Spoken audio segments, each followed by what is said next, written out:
Hello everyone, welcome to my mathematics class. Today's lesson will be the graph of quadratic function. Bali, second lesson natin to sa chapter 2 na quadratic function. So previously, yung ating unang lesson, yung definition ng quadratic function, and then yung tinatawag nating general form and the vertex form. And then how to rewrite given quadratic function in general form to vertex form and vice versa. So, susunod natin dito is mag-graph na tayo ng quadratic function. Pero dito, more on, i-describe muna natin yung given natin na quadratic function. Okay, so watch this video until the end para mas maintindihan natin. And then, kung hindi pa rin natin siya maintindihan, panoorin lang natin siya ng paulit-ulit. Okay, so simulan na natin.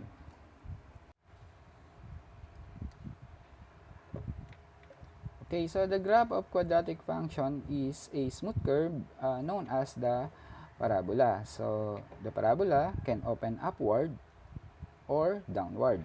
So, yan ang mga examples natin. So, hindi siya pwedeng mag-open on the left, hindi rin siya pwedeng mag-open sa right. Kasi mababiolate niya yung vertical line test sa function. Okay, so dalawa lang, ano? It can open upward or it can open downward. So mamaya papaliwanag natin kung ano ba yung mga basis para masabi nating upward or downward. Okay, so in describing the graph of a quadratic function, we must consider the following. So letter A, yung opening ng parabola, yung kanina, no? Upward ba siya or downward? So may pagbabasihan tayo diyan. Letter B, yung coordinates of the vertex ng given natin. So, napag-aralan na natin yan sa previous lesson, yan yung HK. Then, yung line, yung tinatawag nating axis of symmetry. So, line yan. Sa previous slide natin, kung nakikita nyo doon yung green line na dotted line, yun yung axis of symmetry natin. Paliwanag natin yan later on. Then, yung domain, yung mga set of all x values niya. Yung range naman, yung set of y values ng ating given function. And then, yung letter F, yung y-intercept. Okay, na pinaliwanag na natin dun sa previous lesson.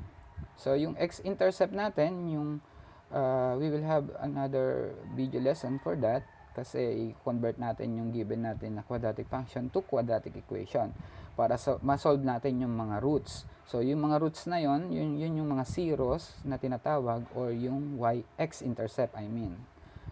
Okay, so sa susunod na video lesson na lang yun. Okay, so yan muna, A, B, C, D, E, F. Unahin natin yung opening of the parabola. So, yan ang graph natin, di ba? Parabola. So, upward daw ang magiging parabola natin if A is greater than 0. A is greater than 0 means positive yung ating value ng A. Na makikita naman natin dun sa general form, at the same time, makikita rin natin dun sa vertex form. Di ba? May A tayo both equation.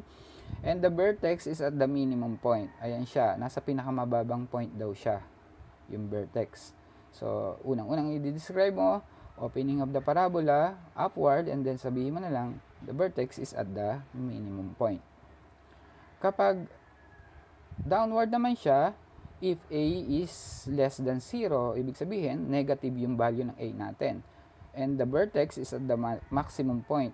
At the top, makikita nyo, nasa ibabaw yung vertex natin. So, nasa maximum point daw siya. Okay, so, again, malalaman natin ang opening ng parabola depending on the value of A. Kapag ang A natin ay positive, upward ang ating parabola. Kapag ang A natin ay negative, downward yung ating parabola. Okay, so sana naintindihan natin yan. Punta na tayo sa vertex of the parabola. Okay, so napaliwanag na natin to sa previous lesson, di ba? Yan yung ating vertex form, y is equal to a quantity of x minus h quantity squared plus k. So, yung parabola has a vertex and ang coordinates daw niya are hk. So, saan natin makikita yon? Dun sa given mismo, dun sa vertex form. So, kung naka-general form yung ating given, may formula naman tayo. Yung h equals negative b over 2a, tapos yung k naman is k is equal to 4ac minus b squared all over 4a. Makukumpute natin kung ano yung mga values na yan. Kapag naka-vertex form, mas madali. So, kung ano yung value ng hk na yan, yan na yung ating coordinates ng vertex. Okay, so, ayan siya. So, kapag upward, nasa minimum point yung vertex. Kapag downward, nasa maximum point yung ating vertex. Okay, so, ganun lang kumuha ng coordinates ng vertex. Okay, so letter C is the axis of symmetry. So it is a line that divides the parabola into two equal parts. Okay, so para malaman natin yung equation ng axis of symmetry, it is the line x is equal to h. So kung ano yung value ng h, yun yung ating equation ng axis of symmetry. So let us have some examples. Okay, so let us have this Cartesian plane, the x-axis and the y-axis. Suppose ayan ang ating parabola. Ang ating coordinates ng vertex dito, unahin natin yung h, which is negative 6. Tapos yung ating k ay 2. Diba? Yung ating h yung x-coordinate, tapos yung k naman yun yung y-coordinate. So, yan yung coordinates ng ating vertex. So, i-draw natin ang axis of symmetry, tandaan ay dumadaan lagi sa vertex. It's a vertical line that passes through the vertex na hinahati niya yung parabola into two equal parts. Parang reflection lang yung nasa left side ng nasa right side. So, the equation now of the axis of symmetry sa ating given, so line x is equal to negative 6. Kasi yung negative 6, yun yung ating h. So, sana naintindihan ako doon. Excuse me. So, another one. Let us have this example. Another parabola na opening downward naman. Makikita nyo, coordinates ng vertex natin, 7, 6. So, ang h natin dyan ay 7. Tapos, yung k, which is the y-coordinate, ay 6. So, ang equation ng axis of symmetry niyan will be line. Yan ang axis of symmetry natin. Dumaan siya sa vertex uli. So, line x is equal to 7. Kasi yung h natin, yung 7. So, pag axis of symmetry, lagi siyang idodraw. Dadaan siya sa vertex. Tapos, yung line x is equal to h. Okay, yun ang unang gagawin mo. Pag nagdodrawing ka kasi ng parabola, locate mo muna yung vertex. Tapos, magdraw ka ng axis of symmetry. Okay, yun. Okay, punta na tayo sa letter D, which is the domain. So, pag domain ang pinag-usapan, lahat ng mga x values ng ating graph. Okay, so titignan mo yung graph natin, lahat ng x values niya, yun yung ating domain. Okay, tingnan natin. Let's have some examples. Consider natin yung mga points na yan na parabola. Ang vertex natin is at negative 2, tapos yung h ay negative 2, tapos yung k ay negative 4. If we connect that, mag-draw tayo ng parabola. Connect natin yung mga points na yan. Okay, so makikita nyo, yung parabola natin, may mga arrowheads. Okay, going to the left, kung ito yung axis of symmetry, yung dotted line na kulay green, papunta sa kaliwa, masasakop niya lahat ng x values papuntang left side. Kasi may arrowhead tong ating parabola. Ibig sabihin niyan, nag-extend siya infinitely. Okay, lahat ng x values makukuha niya. Ganon din sa right side, lahat ng x values makukover niya kasi merong arrowhead to. Kapag dinire-diretso mo yan infinitely, masasakop niya lahat ng x values. So, ang domain natin, kapag quadratic function ang pinag-usapan or the parabola is the set of real numbers.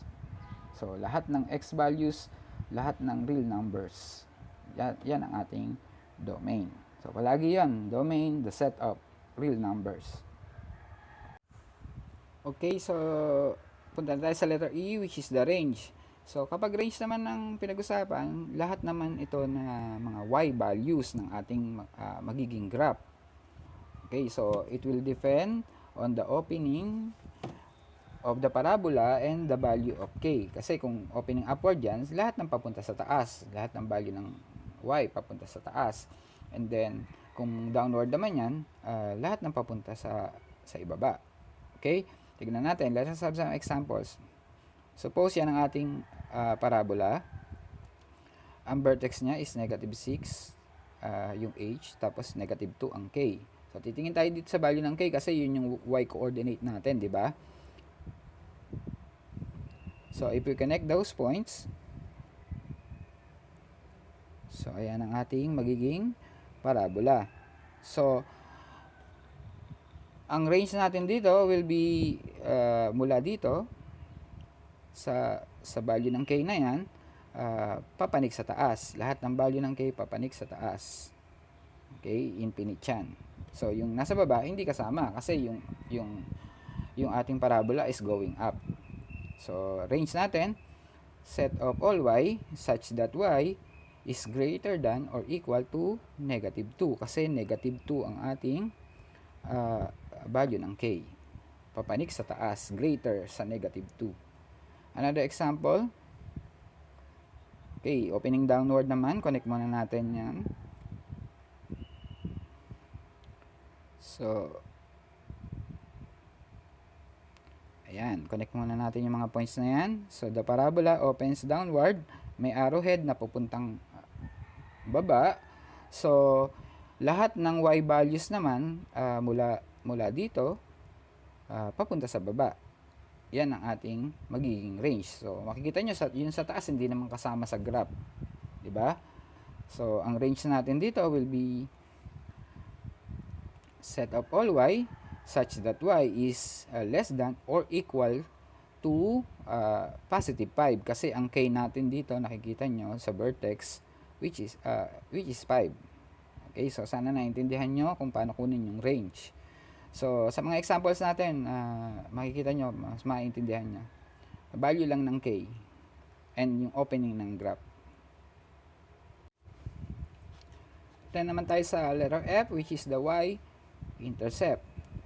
Okay, y-intercept daw, it is a point where the parabola crosses the y-axis. So, ang coordinate ng ating x-coordinate natin dito will be 0. So, there are two ways. Kunyari, may given na tayong graph. So, tignan mo lang yung graph kung saan siya nag-intersect sa y-axis, yun ang ating y-intercept. Ayan. So, yung y-intercept natin is negative 2. Okay, so another example. Kunyari, may graph tayo uli. Opening downward, yung parabola. So, makikita nyo yung graph natin nag-cross sa y-axis sa point na yon. So, from the origin, bilangin mo lang siya. 1, 2, 3, 4, 5. Negative 5. So, y-intercept is equal to negative 5. Okay, kung hindi naman graph ang given, for example, naka-general form siya. So, y is equal to ax squared plus bx plus c. Naipaliwanag ko na rin yan sa previous video. Kung ano yung value ng c, yun yung ating y-intercept. Kung naka-vertex form naman siya, para mas madaling makuha, yung y-intercept, yan yung vertex form natin. So, y-intercept now is equal to a times the quantity of h squared plus k. So, kunin mo muna yung square ng h, tapos i-multiply mo siya sa value ng a, tapos i-add mo yung k. So, that is how to get the y-intercept kapag naka-vertex form yung given natin.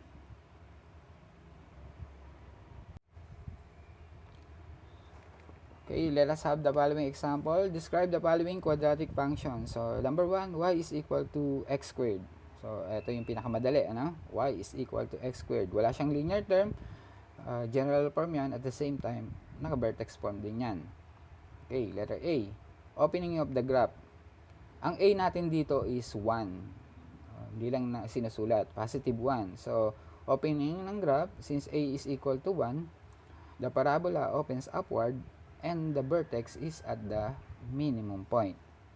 Nasa pinakababang point yung ating vertex. Letter B, coordinates of the vertex. Since wala nga siyang linear terms, therefore yung h natin is 0. And then wala ka namang nakikitang inad na constant kasi pagka walang linear term, 'di ba, yung value ng k is also the value of c. So ang coordinates ng vertex natin will be 0, 0. 0, 0.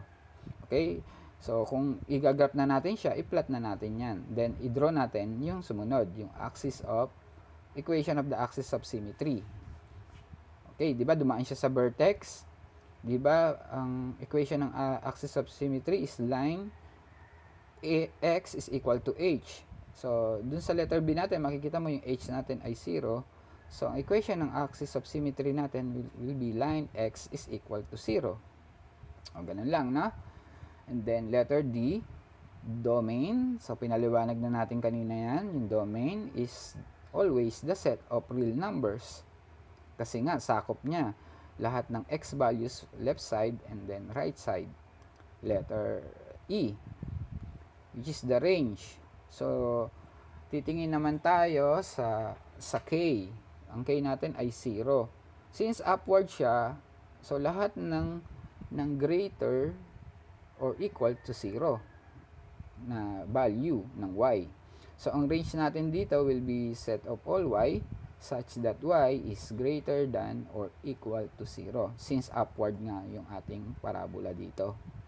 Okay, greater sa 0. And yung y-intercept natin, okay, so value ng c, di ba? Ang c natin sa given natin is 0. So, y-intercept is equal to 0. So, yan na-describe na natin. And then, sa susunod na video natin, video lesson natin, i-graph na natin yan. Okay. So, ganyan mag-describe ng ating any given quadratic function. Let us have example number 2. Y is equal to negative x squared plus 4. Okay, so opening of the graph, since ang a natin dito is negative 1. Okay, so the graph or the parabola opens downward and the vertex is at the maximum point. So nasa tuktok siya, di ba? So nasa maximum point siya. Letter B, coordinates of the vertex. Wala siyang linear term na naman, therefore vertex form yan, at the same time general form yan. Ang h natin dyan ay 0, tapos yung value ng k natin dyan, yung value ng c itself. So, hk, coordinates ng vertex, 0, 4. So, ipa-plot mo na yan sa Cartesian plane, tapos mag-draw ka ng axis of symmetry right away para mag-graph natin yan later on. So, letter C, equation of the axis of symmetry is the line x is equal to h. So, pag nakuha mo ng tama yung coordinates ng vertex, ayan na siya, line x is equal to 0. Okay, letter D, the domain is the set of real numbers. So, palagi yon, lahat ng x values, left side, right side, masasakop niya, mako-cover niya. So, ang range naman, titingin ka sa value ng k. Since downward yan, therefore, less than or equal to 4. Downward. Lahat ng value pababa ng 4 sa y-axis. So, set of all y such that y is less than or equal to 4. So, pag range, titingin ka lang sa value ng k. Okay, y-intercept, ayan siya, yung value ng c. So, y-intercept is equal to 4. So, sana nakakasunod tayo, no? Let us have another example. Ganyan lang mag-describe. So, A, B, C, D, E, F. Number 3. So, y is equal to negative quantity of x minus 3 quantity squared plus 5. So, naka-vertex form to. ang opening ng graph natin, so ang A natin dito will be negative 1. Since A is equal to negative 1. Ang opening ng graph natin, downward pa rin, and that the vertex is at the maximum point. Okay, so coordinates ng vertex, so makikita natin kasi naka-vertex form na yan. So, x minus 3, quantity squared, so x minus h yun, diba? So, ang h natin dyan ay 3. Tapos, ang k natin, 5. Yan. HK is 3, 5. Ingat kayo dun, ha? Naipaliwanag ko na rin naman yan before. So, ang equation ng axis of symmetry, di ba, line x is equal to h. So, since nakuha mo yung h na 3, so line x is equal to 3. Okay, so and then the domain is the set of real numbers pa rin. Ang letter E natin, yung range na tinatawag, so downward yan, ibig sabihin less than or equal dun sa value ng k na 5. So, set of all y such that y is less than or equal to the value of k, which is 5. So, yan ang ating range. Downward siya, lahat ng pababa sa 5. So, hindi kasama yung 6 kasi nasa taas yun ng 5. So, y-intercept, okay, so naka-vertex form to, gawin natin yung formula natin kanina.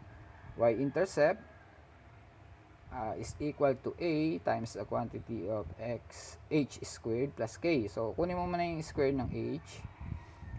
So, it will become negative, yung a natin, negative 1. Tapos, 3 squared plus 5. Kasi yung h natin ay 3. So, it will become negative 9 plus 5. So, ang y-intercept natin dito will be negative 4.